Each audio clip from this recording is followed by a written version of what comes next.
দীর্ঘ 15.5 বছর শেখ হাসিনার নেতৃত্বাধীন সরকার চলার পরে 24 সালে যে বৈপ্লবিক পরিবর্তন হয়, এই পরিবর্তনের পরে সরকার একটা ন্যাশনাল কনসেনসাস কমিশন গঠন করেছিল এবং সেখানে মাসের পর মাস 31টি দৃশ্যমান কার্যকর রাজনৈতিক সংগঠন সেখানে ডায়ালগে অংশগ্রহণ করার পরে একটা চার্টার তৈরি হয়। সেই চার্টারে একটা দল ছাড়া সবাই সিগনেচার করে।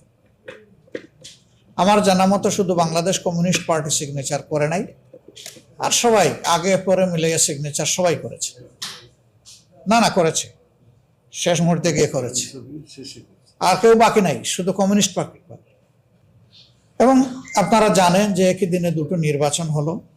আমাদের সবার অঙ্গীকার ছিল 72 ঘন্টা ময়েশ্চার লক সমৃদ্ধ লিলি বডি ওয়াশ, শিয়া বাটারের গুডনেস স্কিন রিপেয়ার করে রাখে সফট ও গ্লোয়িং।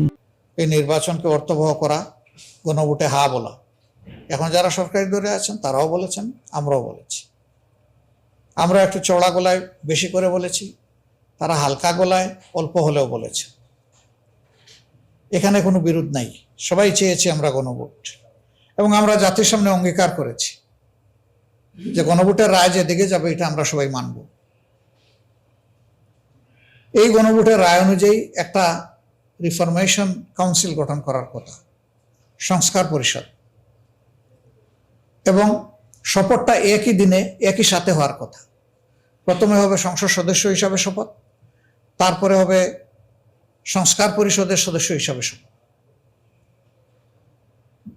আমরা সেই শপথটা নিয়েছি। আমরা 2টা শপথই নিয়েছি। 17 তারিখ যে শপথ অনুষ্ঠান হয়েছে সেখানে আমরা 2 শপথই নিয়েছি যারা বিরোধী দলে আমরা আছি। আমাদের বিরোধী দলের একজন সদস্য বাদ যাননি।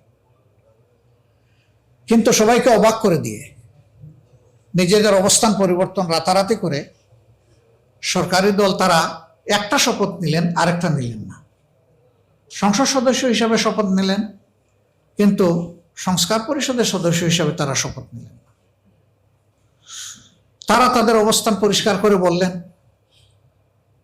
যেহেতু এটা সংবিধানে নেই সেই কারণে আমরা এটা মানতে পারছি না। আসলে লক্ষ্য করার বিষয় যে সংবিধানে কিন্তু 26-এর কোনো নির্বাচনও নেই।